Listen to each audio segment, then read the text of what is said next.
जितनी हिस्सेदारी उसकी उतनी भागीदारी, क्या टिकट वितरण में बिल्कुल फॉलो किया गया? बिल्कुल फॉलो किया गया। कैसे फॉलो किया बताइए? आप बताइए कैसे नहीं फॉलो किया गया, मैं बता देता हूँ।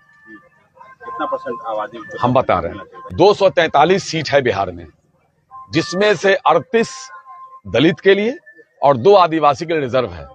मतलब 243 में 40 सीट रिजर्व है, जिसमें किसी का कोई क्लेम, आप जहां जा रहे हैं मुसलमानों की हिस्सेदारी की बात आप कर रहे हैं, मैं समझ रहा हूं, जिसमें 243 में से 40 सीट पर तो आपका कोई क्लेम ही नहीं हमारा, वो रिजर्व है। भारत के संविधान नहीं हमें, या अगर हमारे मुसलमान में कोई धोबी समाज का भी हो तो भी वो चुनाव नहीं लड़ सकता है। बच गया 203 में महागठबंधन ने 30 टिकट देने का काम किया है, राजद उसमें 19 है। अब बताइए तकरीबन 15% की हिस्सेदारी होती है। क्या मैं ये नहीं कह रहा कि बहुत ज्यादा हो गया, बहुत, लेकिन कम भी नहीं है। आज के हालात में चले जाइए देश के अन्य राज्यों में, चाहे जिसकी भी सरकार हो, मैं नाम नहीं लेना चाहता, वहां क्या हाल है। फिर हमारे यहाँ इस वक्त हमको लगता है कि तकरीबन 10 या 11 MLC हैं, 4 हमारे मुसलमान हैं, 40% की हिस्सेदारी है। 4 राज्यसभा हैं, उसमें 2 थे, अभी 1 कम हुए थे, 1 बचे हैं, उसमें कितने परसेंट की हिस्सेदारी हो गई? 25% की हिस्सेदारी हो गई। इसी तरह से जो 17 महीने की सरकार थी, उसमें जो आयोग बना, उस आयोग में 40% मुसलमान की हिस्सेदारी हुई। अब पता कर लीजिए, ये सब चीज लिस्ट उठा के देख लीजिए। और सबसे बड़ी बात यह है, इन हिस्सेदारी के अलावा सबसे बड़ी बात यह है कि आपके इश्यूज पर, चाहे वो CAA का मामला हो, चाहे NRC का मामला हो, चाहे 3 तलाक का मामला हो, बिल का मामला, चाहे वक्फ कानून का मामला हो, इन सारे मामले में राष्ट्रीय जनता दल ने बड़ी मुखरता के साथ इस बिल के खिलाफ खड़े होकर के अपने सत्ता के, अपने इसकी परवाह नहीं की। लालू जी ने जेल जाना पसंद किया इस उम्र में, लेकिन भाजपाइयों से हाथ मिलाना पसंद नहीं किया। अगर लालू जी, तेजस्वी जी थोड़ा भी मिल लेते, इंटरनली भी मिल लेते, तो ये सब केस सब खत्म हो जाते, कहीं कुछ नहीं रहता। आज अमित शाह उनको धमका के गए हैं, आपने सुना होगा वो बयान उनका, कि मैं वो हाल करूंगा कि चुनाव लड़ने लायक भी नहीं रह जाओगे। तो तेजस्वी जी ने क्या जवाब दिया? हम बिहारी हैं, हम लालू यादव के बेटा हैं, जब एडवाणी से नहीं डरे तो आपसे डर जाएंगे ये। और उसी विधानसभा में जब भाजपा ने कहा कि इनके वोट के अधिकार को छीन लो, तेजस्वी जी ने खड़े होकर कहा कि तेजस्वी यादव के रहते हुए कोई माई का लाल अपनी माँ का दूध नहीं पिया कि मुसलमानों के वोट के अधिकार से वंचित कर दे। तो सवाल यह है कि आपके इश्यूज पर कौन मुखरता से खड़ा है, चाहे जिस तरह का मामला हो। कारी सोहेबी है, 3 साल से मदरसा बोर्ड ने मदरसे के उस्तादों की तनख्वाह रोक दी थी, आपको पता है। उसकी लड़ाई किसने लड़ा? कारी सोहेब ने लड़ा। तेजस्वी जी ने मुख्यमंत्री को फोन किया, काफी लड़ाई लग, उनकी तनख्वाह चालू की गई। चाहे आप आ जाइए उर्दू अनुवादक की बहाली में, आप जानते हैं, आप खुद जानते हैं इसकी लड़ाई किसने लड़ी?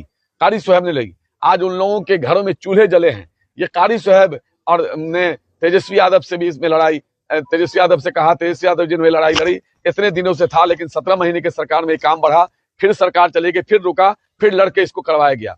इसी तरह से कई ऐसे मामलात हैं। उर्दू और अरबी और फारसी का 1000 पद क्रिएट किया गया, पता है ना बिहार में। ये मामूली बात नहीं, बहुत कम लोगों को पता है, जान लीजिए। अरबी और फारसी के टीचर का वैकेंसी निकाला गया, लोग नहीं मिल रहे हैं। अरबी और फारसी में तो हो नहीं रहा है, लोग बल नहीं मिल रहे हैं। तो कम से कम जो क्रिएट हो गया है, तो किसी की भी सरकार रहेगी, कम से कम वो अरबी और फारसी के उस्ताद तो रहेंगे। तो राष्ट्रीय जनता दल के नियत पर कोई सवाल नहीं उठा सकता। और रुक जाइए, हिस्सा सुन लिया, जब छेड़ दिए हैं तो सुन लीजिए। आप हिस्सेदारी की बात कर रहे हैं, क्या सरकारी नौकरी 5.5 लाख लोगों को हुई? क्या उसमें मुसलमान नहीं था? क्या मुसलमान किसी से कम बहाली हुई है? आपको टोला सेवक का मानदेय डबल हुआ, सिर्फ मुसलमान ही तो हैं उसमें, वो भी पसमानदा मुसलमान है।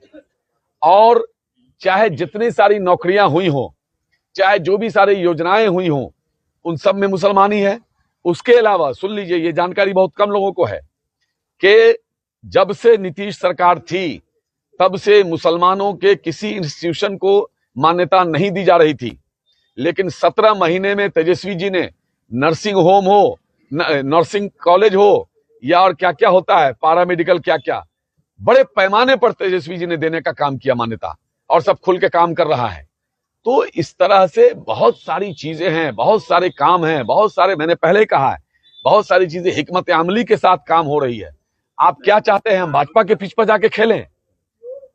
आपको मुबारकबाद देना होगा तेजस्वी यादव जी को कि तेजस्वी जी ने भाजपा को मजबूर किया हमारे पिच पे आके खेलो। आज यही भाजपा जो कल मुसलमानों को पाकिस्तान भेजने की बात कर रही थी, आज भाजपा कहती है कि तेजस्वी जी मुसलमान को मुख्यमंत्री कब बनाइएगा। क्या ये तेजस्वी जी की कामयाबी नहीं है? और तेजस्वी जी ने कहा है कि भाजपा को मैं आपके अरमान को पूरा कर दूंगा। और दलित पिछड़ा की सियासत करते थे और आप और Tejashwi Yadav A to Z की बात करते हैं, तो क्या A to Z का सियासत चलेगा या फिर दलित पिछड़ों की सियासत चलेगी? लालू जी ने दलित पिछड़ों के साथ सबों की सियासत की, ऐसा नहीं है। लालू जी ने सामाजिक न्याय की राजनीति की, तेजस्वी जी सामाजिक न्याय के साथ साथ आर्थिक न्याय की राजनीति कर रहे हैं। क्या लालू जी के साथ रघुवंश बाबू, प्रभुनाथ सिंह, जगदानंद सिंह नहीं थे क्या? क्या ये आपको क्या नाम था इनका, रघुनाथ झा नहीं थे क्या? अखिलेश सिंह नहीं थे क्या? तो ये आप गोदी मीडिया के नैरेटिव में नहीं फंसिए। गोदी मीडिया दिन रात मेहनत कर रही है कि कैसे ये सब बातों को बता करके इधर उधर बातों को बढ़ाया जाए। यहां सीधी बात है, इस बार इनको किसी भी तरह से सत्ता में नहीं आने देना है, क्योंकि इस बार अगर भाजपा को उखाड़ के बिहारियों फेंक दोगे बिहार वालों, तो 25 साल ये बिहार के अंदर देखने की हिम्मत नहीं करेगा।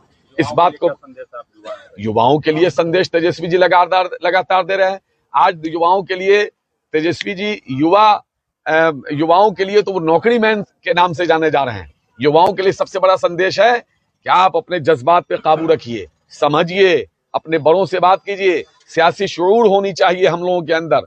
और बहुत हिकमत अमली के साथ तमाम लोग, तमाम उलमाए किराम से लेके तमाम दानिशवरान ने जो फैसला लिया है महागठबंधन को जिताने का, उस पर आप जज्बात में ना आकर के हिकमत अमली के साथ काम कीजिए। और तेजस्वी जी ने नौकरी का वादा किया है, उसमें आपकी भी बारी आएगी। जो लोग आज हैं सबकी बारी आएगी, सबको नौकरी मिलेगी।